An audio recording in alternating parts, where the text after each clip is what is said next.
We're continuing our conversation on smart cities and the Smart Cities Forum at Two Rivers Mall. You are welcome to come and join us today. It's happening since yesterday into today.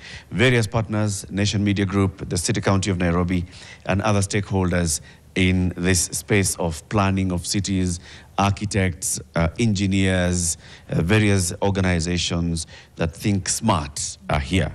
As we're going to the break, we heard from various people we heard from engineers, we heard from architects, we heard from a city planner, and we said we'll come and hear from the city county government itself on what it's doing. Before we come to the city county government, I know there's a materials engineer at the back there who, among the things that we talk about, smart.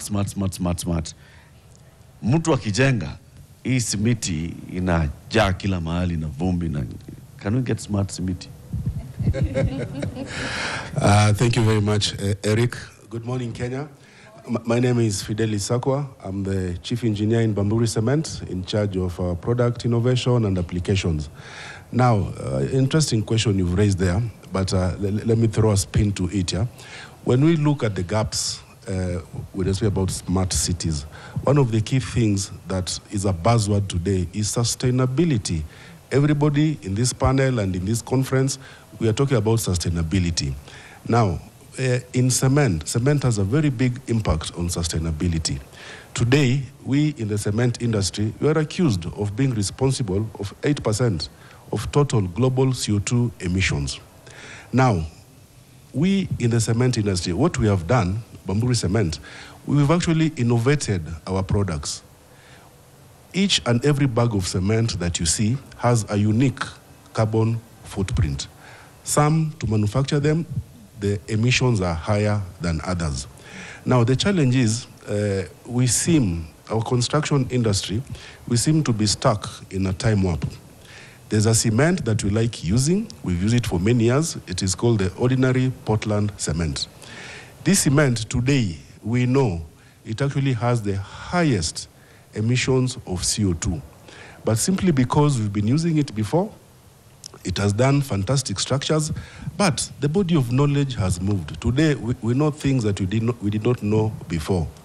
But unfortunately, these cements that are high in CO2 emissions, they continue to be used. We have alternative products. We have alternative products, but unfortunately, because our construction fraternity, our engineers have not been using them, it is actually difficult for them to use them today. We create awareness on their usage. I wish to say that when you look at the cements, they're actually the lowest hanging fruit. When you talk about sustainability and CO2 emissions, they're the lowest hanging fruit. If I just put this into figures, the OPC cement, the emissions in that cement, to make a ton of that cement, you're going to emit roughly 800 kgs of CO2, which is very high.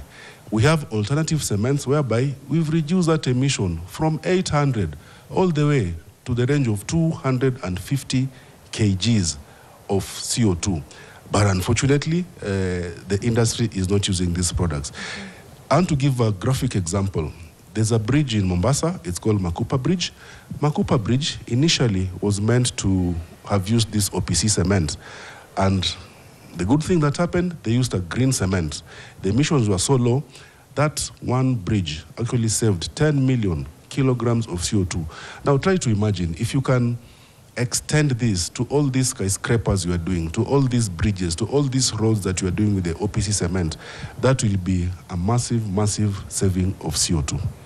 We should shout about this more. This is genuinely, for me, the first time I'm hearing about this. I did not know how big of the CO2 burden was carried by cement alone, and that there's a fix for it. And like you said, it's low-hanging fruit. I think we need to shout this from the rooftops. And you've gotten us now into this trajectory of talking about the carbon emissions, and now we can go into carbon markets. The gentleman next to me is from Avest and trades in carbon credits, or green, what should we call it? Carbon credits? Yeah? Carbon finance. Carbon finance. Okay, let's go with that. Let's go with that with a simple explanation. And then we'll talk about how all of this now pieces together for a smart city. And I'll ask the audience, by the way, I know there's a few things rolling, questions coming up. Please gear them up. We'll come to you in just a minute. Yeah, thanks. So before I get into carbon finance, all these suggestions you're hearing and even the innovations from Bamburi, innovation, there's a cost implication, be it for the private sector or public sector. We want governments to do all this nice transition to smart cities, smart transportation, etc., but there's a cost. So when you're looking at the cost from a buy perspective, especially for public sector, that is the governments, national and county, you have to make sure this transition are done in such a manner that there will be no unnecessary or heavy debt on the public sector. So what is the solutions? Of course, solutions are cheap concessional loans, whatnot, but for us, in the carbon ecosystem, we're looking at innovative financing whereby we can leverage carbon finance for budget-neutral transitions, where we are saying, for example, when the government was building the Makupa Bridge, and as you have heard from Bamburi, that this 10 million tons of emissions that was saved, we could have quantified that in terms of emissions reduction. And then, of course, we get this thing called carbon credits. We monetize, get carbon finance. Use part of that proceeds of the funds to either maintain Makupa Bridge or even build another bridge. So what is carbon finance?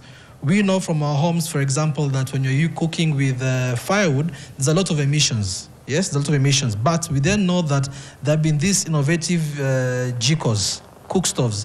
Either they're using charcoal, but less charcoal, or they're using electricity or even LPG. But the key thing is it's reducing the amount of emissions. What we then do in our ecosystem is we quantify the difference of the before and the after in terms of emissions. For every 1 ton of emissions we reduce, that's 1 carbon credits. And we can then go and sell it. Here in Nairobi, there are quite a number of such similar projects, be it in the clean cooking sector or transport sector, like Basigo, for example, Cocoa Networks, for example, or even what we are trying to do as Vast Carbon with the government of Kenya. We know, for example, all schools use firewood for cooking, right? But what you don't know is the cost on the health and the cost on the bills in terms of firewood. But now we are giving schools through the Ministry of Education and NACONEC this steam cooking technology is running on either electricity and steam, which significantly reduces these emissions. We then monetize these emissions into what you get carbon finance and use that to support the government's other agendas in the education sector. For example, school meals. We know we feed learners, especially in parts of the north, but we want to increase from 2.6 million to 10 million. But there's no money. Yeah, there's money, but there's competing budgetary needs. But through innovative financing like carbon finance, we can do this. And it's not just schools. Take, for example, Tatu City, Two Rivers, even the affordable housing. If you look at the case of here, for example, the amount of cement and concrete that was used, engineer from Bamburi will tell you, in the production process of cement and concrete, you always need CO2, the carbon dioxide. But one of the waste products is CO2, which you can capture and reuse. And if you're able to quantify that, you can still get carbon finance and use that finance your next tranche of research and development, for example. Now imagine if the person who's handling all this cement here that was used to construct, part of that could have been used to even maybe pay off the bond that was raised to put this in place, or even the affordable housing. We are speaking with the State Department for Urban Housing, and they're saying, when these houses are being put in place, can you consider, for example, giving them clean cooking technologies, be it LPG or electricity, quantify that emissions reduction that would have happened if they used charcoal from the GCOs, for example. And all this carbon finance can be used to enhance your transitions. If you go around, you'll see these colored bins, for example. Some is saying, put plastics here, put electronics here. I think the company is called Takataka Solutions, yeah? What you might not know is there's something called plastic credits. For every 1 ton of plastics that's being collected and recycled, you're also getting 1 plastic credit that you can sell. Use that finance to enhance your research and development. And that's not what we call about the smart thinking way. But when you're looking at carbon finance, all this must be anchored with what is the government's priority in terms of what you call climate mitigation, the nationally determined contributions. Government of Kenya, for example, is saying they are thinking of electrifying SGR. Let's not dwell why it didn't happen in the first place. That's past tense. But if it can be electrified, there's a cost implication. But then the government can quantify what was the amount of emissions when the SGRs were using diesel and now it's using electricity. Thank God, our grid is very, very clean, like 90% clean. Those of you read newspapers, you heard that KenGen has been cleared by procurement to sell about 4 million carbon credits. If they sell that, they're getting 2.6 billion Kenya shillings, and that is a parastatal. Or imagine the impact of 2.6 billion created literally almost from nothing. It was like a fly on the wall. It's money they never planned for, but it's money that's potentially coming into KenGen, and they can decide to dig another All-Carrier 7 or pay bills or expand something like that. So that's how we are looking at carbon finance, whereby you look for innovative ways of financing that can help you in transition all these nice ideas, because these ideas come at a cost. My call to especially the young fellows is that most of these technologies are very innovative and require a lot of research and design. And the good thing is I've got a lot of AI support that can help you. You have a small idea and you can enhance it. With carbon finance, it comes down to verifiability. You are saying you have removed something. You know, you're in the business of selling air. You're in the business of quantifying emissions reduction. Real air, okay? Real air. Air is air. Real air. You can call it oxygen. You can add carbon into it. Yes. The air, anyway. Yeah. So, in the carbon ecosystem, for you to get this, we must be able to verify and authenticate that you've done that. Now, one of the things that was built by our very young fellows in the company was what we call a digital monetary reporting verification, which goes as follows. I'm in Nairobi, I'm looking at our server, but there's a cook stove, an electric cook stove deployed in Turkana. We are able to know the amount of electricity being consumed, time of cooking, and even location. We quantify that and then estimate the carbon credits. But then we want to make sure that this person in Turkana or Kakamega or Mombasa is cooking with electricity. So what do? We have to incentivize them. With what? There's no free money, but the more you cook, the more kilowatt hours you're spending. We quantify that in terms of emissions reduction, carbon credits, and then we give it back to you as electricity tokens. Keep on cooking the electricity. Right. So making sure you're leaving our trees alone. Yeah, and we're making sure you're cooking in the clean way, the nice way, the smart way. But of course, we have to incentivize you. And because there's no free money, it's not the carbon finance. It's a win-win for people, profit, and planet. Everybody gets to win. Because all these ideas, there's a cost. Yeah. And the last thing we want is debt. We have enough debt. Yeah, Sorry. so how can you do it innovatively? Eric, I know you have so many questions. Who is paying this money? It sounds fantastic. Yes. But nani anatoa hii pesa? Who's buying the air? Yeah, who's buying the air? Who's buying the carbon dioxide? So basically. The sad reality is there are those who do a lot of emissions, and for one or the other, they can't or won't reduce the emissions. So the easier route is to buy these credits and offset. I will not mention. Shikai. Shikai hapa wacha complain. And nimekupatia kitu kidogo, wacha complain. That's basically it. No, I'm making fun of the model. Yeah. But it is the unfortunately or fortunately, it is the future of dealing with carbon. We can talk about whether, its the effectiveness of it from a large-scale perspective and reducing global warming. Yeah. But I think for us, it's low-hanging fruit, like you said, for financing especially, and of course for keeping our grid green and keeping our emissions low. So for us, it works. For them, they kind of get away with continued emissions, but that's not for here. Yonia, tukiwapata tutawauliza. We get to a point where we are so industrialized that we actually have the leverage on them and tell them, you shut down your factories, or we are not buying. We are Africa, we're the biggest market. We don't need to buy from you if you're producing dirtily.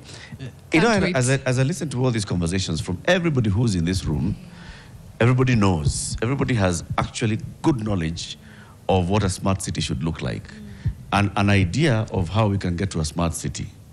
Our problem is, I don't know whether we think short-term, or we get to a level where we then do not take up that responsibility. We hand over the responsibility to somebody else, and that other person is just thinking in 5-year cycles.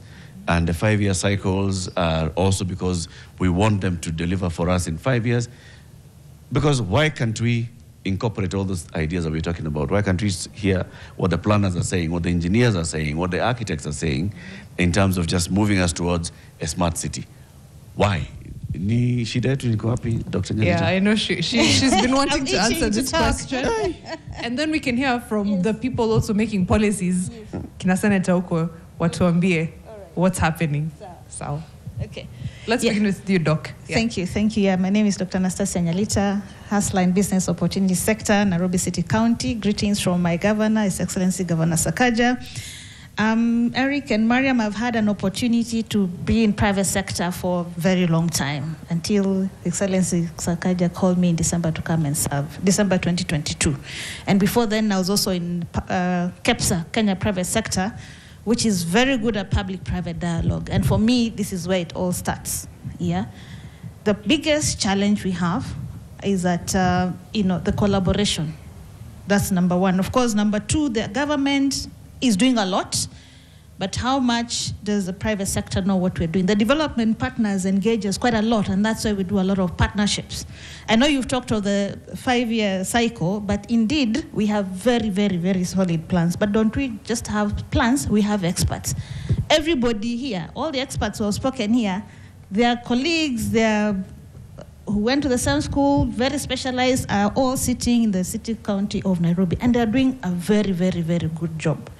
We have the County Integrated Development Plan, which is a 5-year cycle, it's statutory, but how many of the private sector players have interacted with that? We have a plan, and in that plan it says, and then we have annual plans, which say this will be funded by the county government. Of course, governments have, everybody has limited resources. This will be done by, grants or donations from partners, but there's also an opportunity for public-private partnership, for example. So for me, it's about also trust between, because I don't know how much the private sector trusts the government.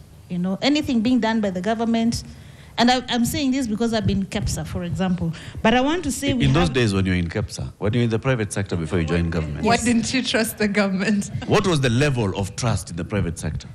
What KEPSA does is to build that public-private dialogue. The minute you start engaging, because I was the Chief Executive Officer of Kenya Healthcare Federation, you build trust. The minute you build that trust, then the collaborations really drives a lot of innovations, a lot of aspects. And I mean, you can see what we did during COVID-19, for example. That's when I was at the helm of sex sector. We did a lot with the government because it is a collaboration. Government is there to enable, to regulate. Private sector is there, to run their businesses. Unfortunately, there's a lot of silos. So the day we bring these silos together and think as one, and for me, learning from what KEPSA does is the roundtables that my colleague from KEPSA has said.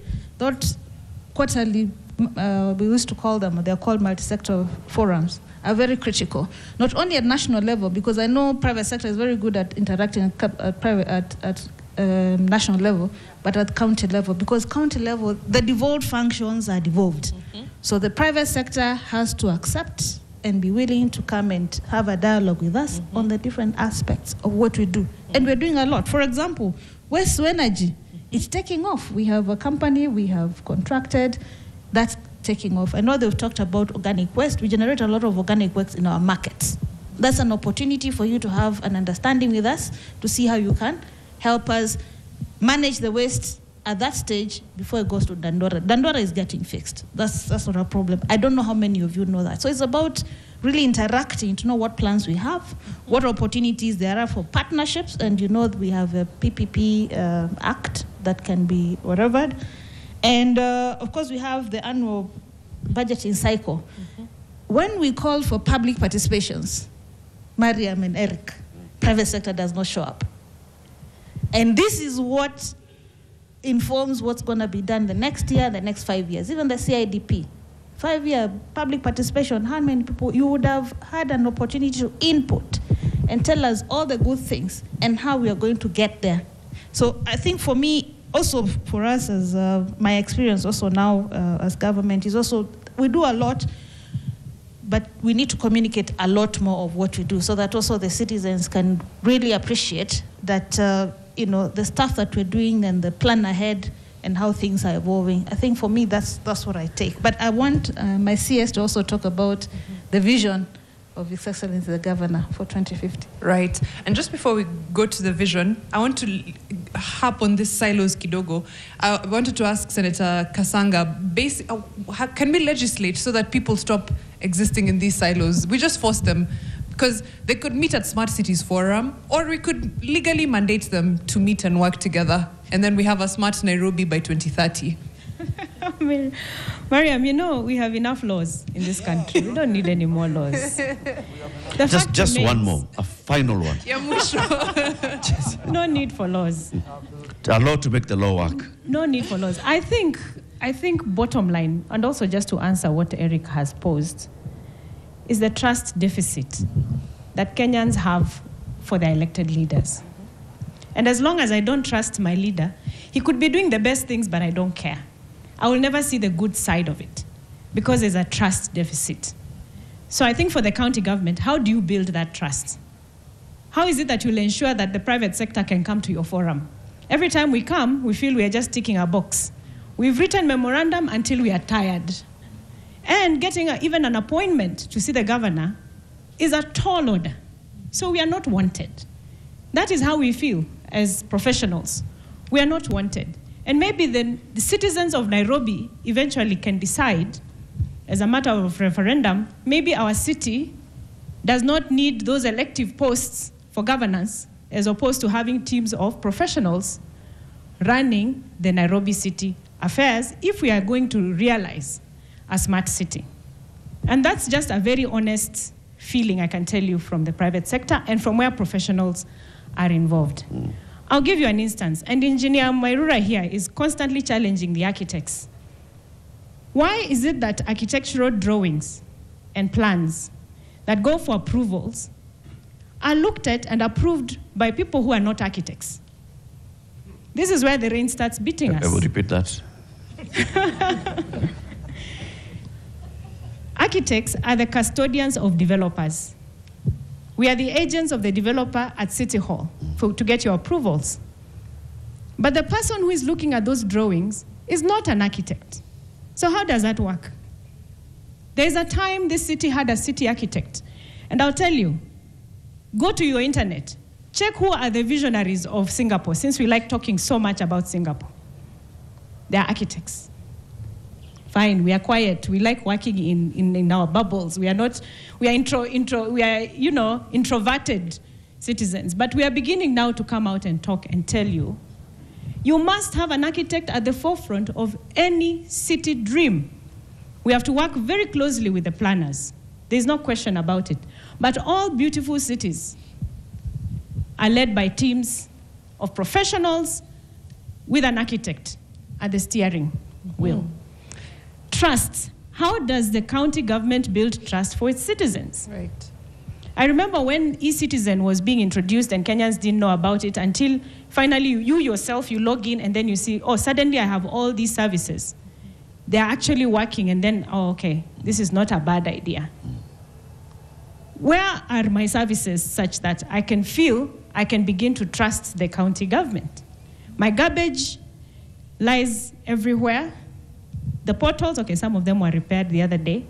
The drain, every time it rains, it's a mental health situation where Nairobi citizens are so stressed.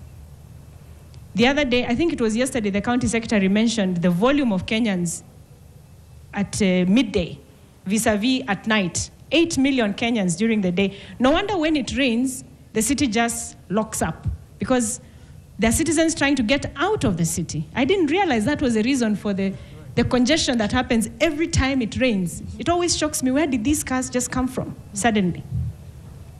Where is the trust? You know, we are paying so much tax. We are paying all sorts of things. We've cast the ballot, but we are not feeling it. So you need to create this trust factor. And while I have the mic, allow me to speak a little about mental health, because the citizens of Nairobi are very stressed citizens, and especially the pedestrians.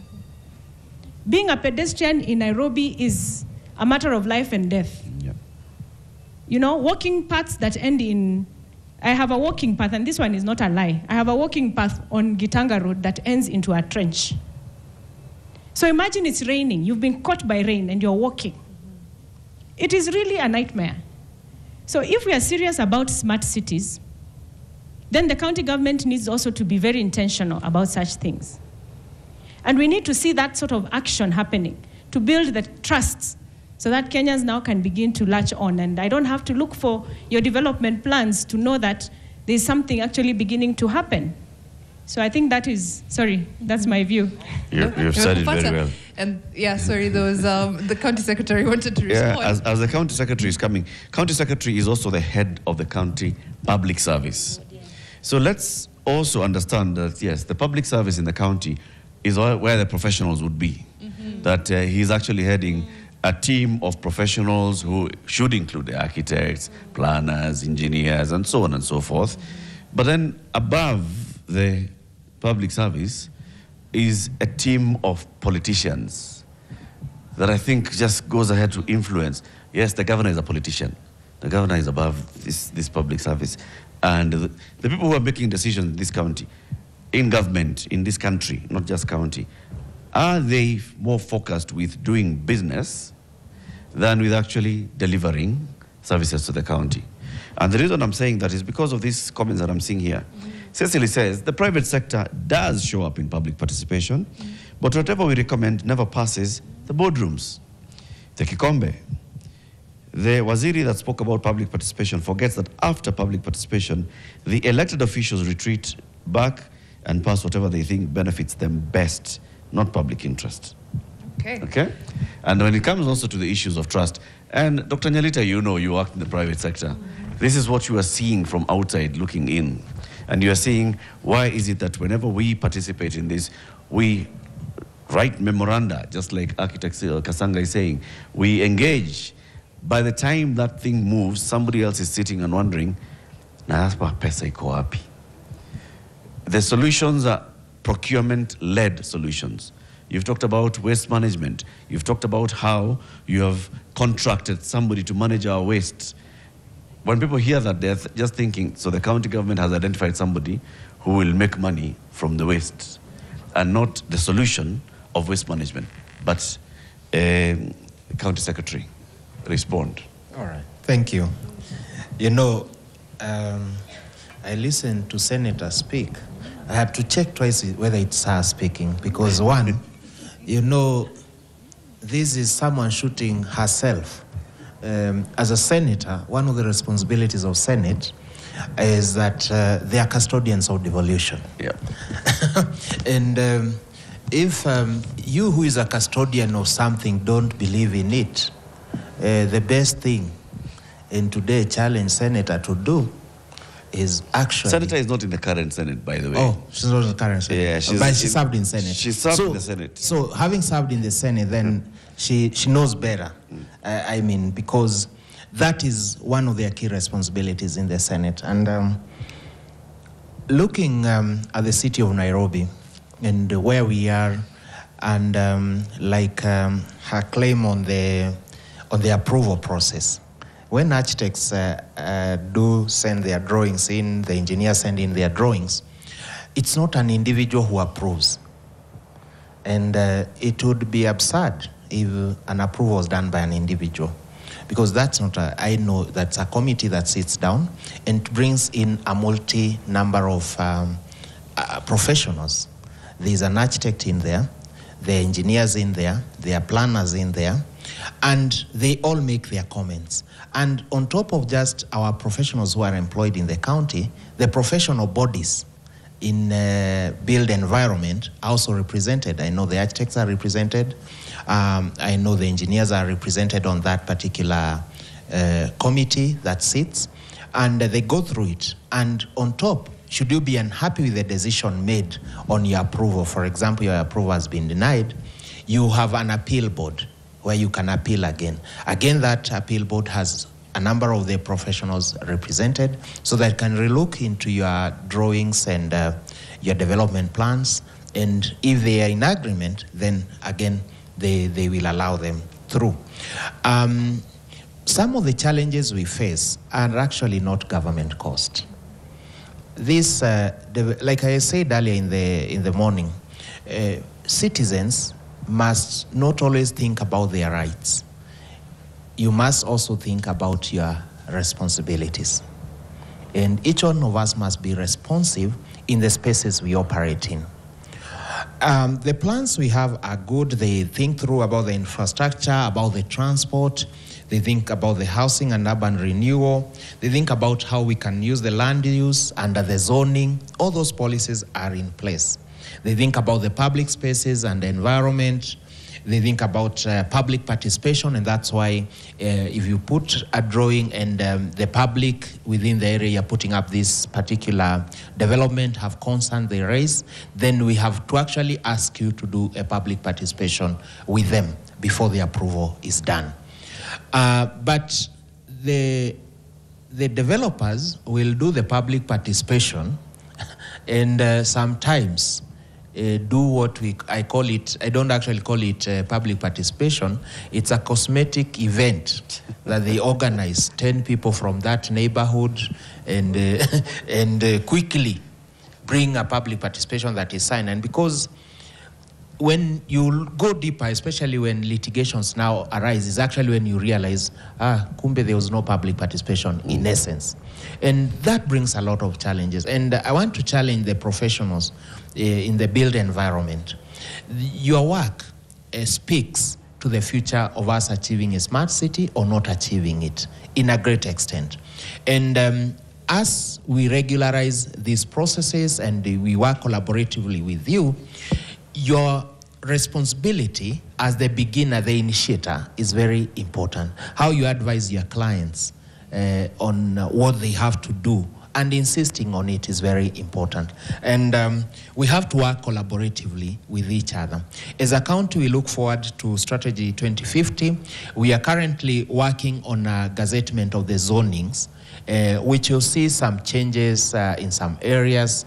And that process before the gazettement, there will be a lot of public engagement, and I know many carers have written to us on this particular issue already and giving in their suggestions, because as much as we think about, we would really want to live as we are, in the comfort we are in. But as I said, the 8 million people who come to this city, some of them do not exit the city because they desire. It's also because of the deficit in gap. And because our land is not increasing in terms of size, we have to be creative. And even other cities like Singapore that I've been to, they have thought vertically. So the vertical growth is something that will for sure be happening. It is time-bound. We may run from it, we may still want to retain our half acres, but the reality and the truth is that these changes must occur or will occur. As we move towards this, then as the county government and the leadership of Governor Sakaja, then we've been asked to carry along the public. To me, it's not about you meeting the governor, because the governor, he sits at the corner office, he has the strategic vision, but below him, the rest of us serve. We have 10 sectors that you can go to for specifics, and they make the decisions. They will be able to handle you. The professionals, for example, you're looking for under engineering, architecture, urban planning, are under built environment. So if you go to see the CEC or the chief officer in that sector, they'll be able to listen through you. That's their daily work, that's their profession most likely. They are professionals in that area. They'll understand your language better. They will advise His Excellency the Governor, and we'll be able to move toward the same direction. Then when we have other engagement that now require that the governor comes in as the strategic leader, then we can bring him in and he'll be able to address it. But in between, the professionals are engaging at the professional level, thinking through the issues and understanding each other and developing even the policies, because policies are not just developed from government. They can also be initiated from the private sector and from the public. And therefore, we need to be collaborative and carry each other along. And one of the key things the county government of Nairobi has done is that it has actually made sure that today public participation is not just an event, but part of the process of every decision we make. We have a CEC who's every day when they wake up is to engage the public. We have a chief officer who every day they are thinking about engaging the public. That is their full-time job. And therefore, I invite the professionals, kindly come, let us engage with each other. Let us run away. Let us stop just pointing and wanting everyone to go to the governor. 8 million of us cannot meet the governor. He'll not have that time. It's not possible humanly. But because we have all these officers serving below him, we have the 19,000 employees of Nairobi County, each one of them with specific role.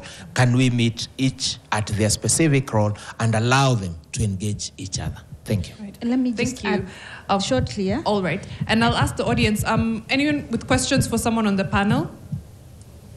All right.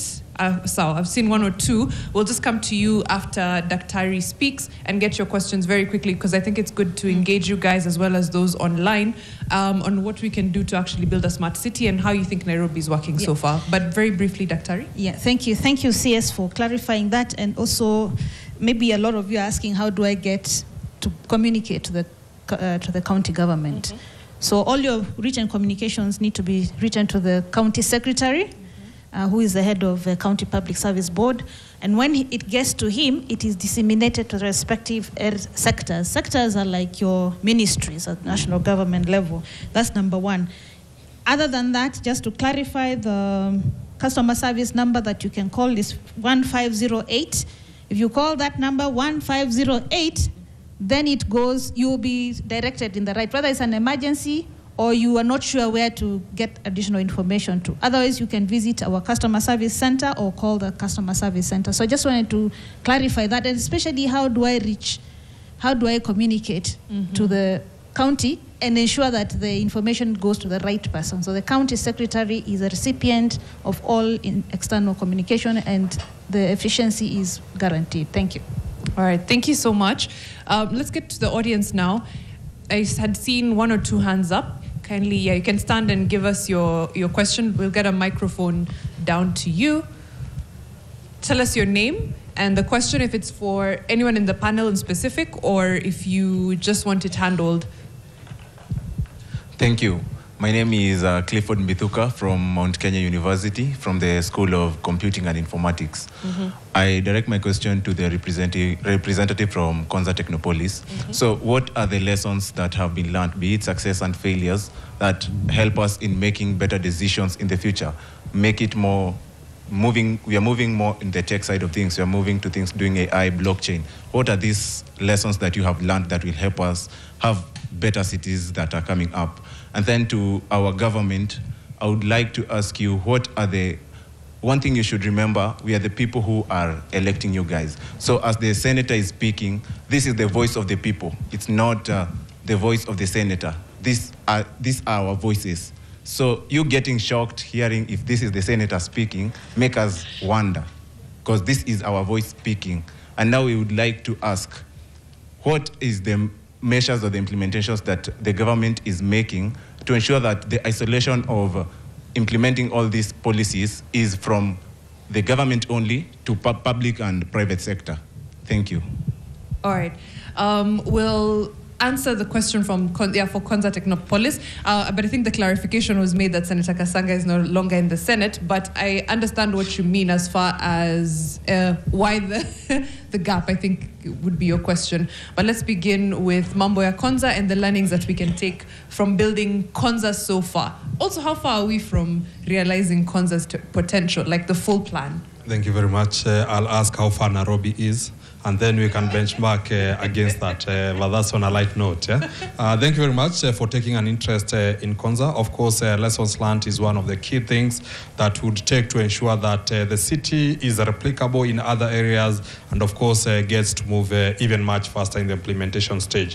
What we've been able to do, many people ask, why did it take so long for the city to be realized? But the key thing that you need to know is that we talk about long long, strategic plans taking very long to be able to be achieved. The first thing that was done was prepare a master plan for that city. The second thing that was done, because we noticed that there were no smart city codes in the country that would be used to implement the city, we had to make smart city codes that were specific to this city so that we could be able to implement it and, of course, customize it to the country that we have. So all those have been done now. The other thing that has been done that is very critical and has been asked, of course, IoT, big data. There exists what we call a digital twin for Konza Technopolis. And ideally, this is you being able to see the whole of Konza Technopolis, all the utilities, or everything that has been built on a digital model. Why is this important? It is important because you're able to say that there is water at point X, there is leakage at point Y.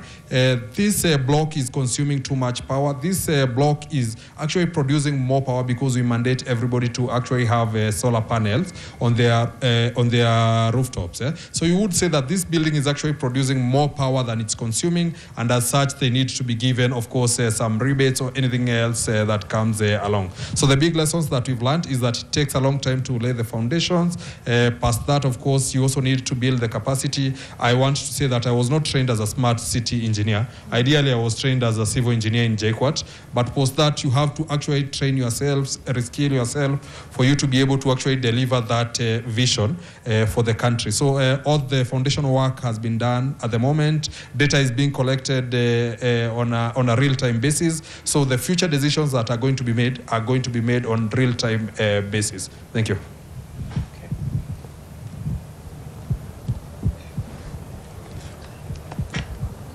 Thank you. My name is Achieng Migaya.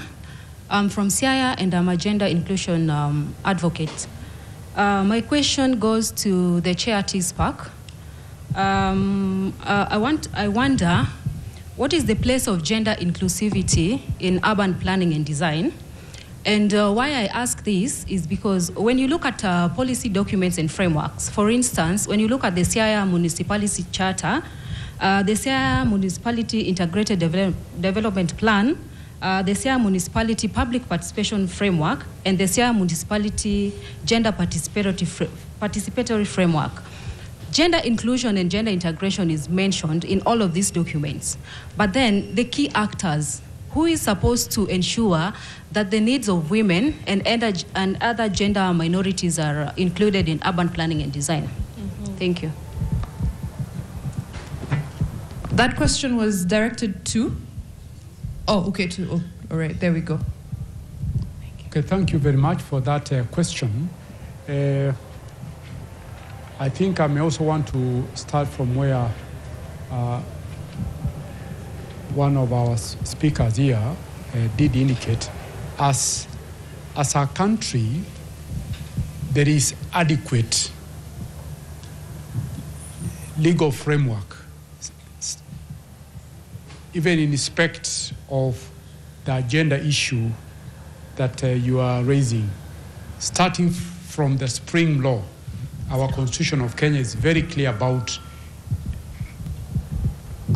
our country, in the way in which we formulate policy, in the way in which we legislate, in the way in which we implement things, the issue of inclusivity, the issue of public participation, so that when we are talking about public participation, therein you must make sure then that all sectors and all genders and all ages are represented.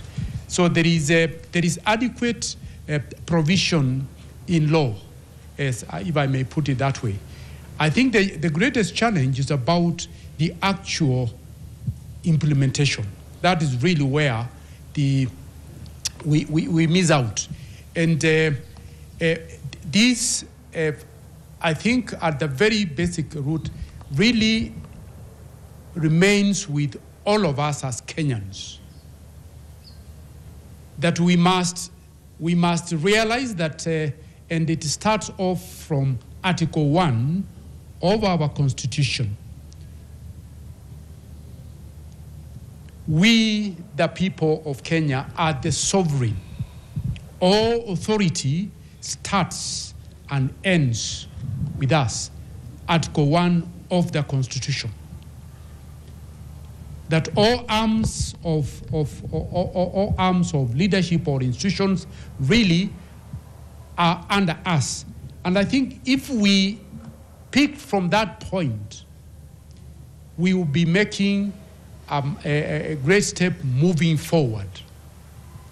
And that's why we also said about the issues about smart cities. It's not about the technologies and the complicated terms we could be using. Actually, it first of all starts with all of us being able to be aware of what's happening and being able to take charge of our affairs in that respect. Of course, I'm not saying that leadership does not come in. Leadership is important, but first and foremost, we must be able to realize that really everything starts and ends up with us. Now, coming to your question about the plans that you may have prepared or under implementation in not only just in Siaya, but all over, what you are raising is not unique to Siaya. I think this is where we actually say, and I think also the county secretary in Nairobi have indicated, many times you find either meetings are called, but the attendance could be poor. Okay, people may not be coming forward. And looking at the issue of gender, and for example, you are talking about maybe the involvement of our ladies. Okay, I think in many instances you may actually find that also in the way in which we are also our culture is such that we may be slow in attending some of these sessions where we're talking about development plans and policy issues, okay, for one reason or the other. But I think in terms of the provisions for us to be able to participate, they do exist. They are there, and it's for us to actually come forward. As the plans are prepared and they are implemented, I think it is upon all of us, okay, not just talking about the ladies or not the women, for all of us to be able to scrutinize them and also just make sure that they are meeting our needs and our criteria. Thank you so much. I have to interrupt you because we're completely out of time. But thank you so much. And I think that's something that we should have spent a bit more time on, but I'm hoping that we do get to have another sit down similar to this, because I think smart cities are also inclusive cities for everybody, for every minority, majority, everyone. So that was a really great question, and thank you so much to everyone on this panel for spending this morning with us, for giving us the invaluable insights, and to our audience here as well, and to you watching at home. We really do appreciate you. Smart Cities Forum 2025 is where we've been at. It's happening at Two Rivers Mall, so you can make your way here. Kama uko Ruaka, kama uko Gigiri, kama uko Eastlands, and you just have a few minutes or an hour to spare. Come through, have a look at what's available, engage with people working towards smart cities. From us at Fixing the Nation, it's goodbye until Monday. We'll be back 6 to 10 a.m. Eric, plans za weekendi zinakaaje? Weekendi. Mambo ni mengi. Mambo ni mengi. Siku ni chache. So basi, What's It Under Your World will be airing on NTV, and of course on Nation FM, a Vibe Shift with Claudia Naisabwa and Brian Aseli will be back here Monday 6 to 10 a.m. Asanteni sana.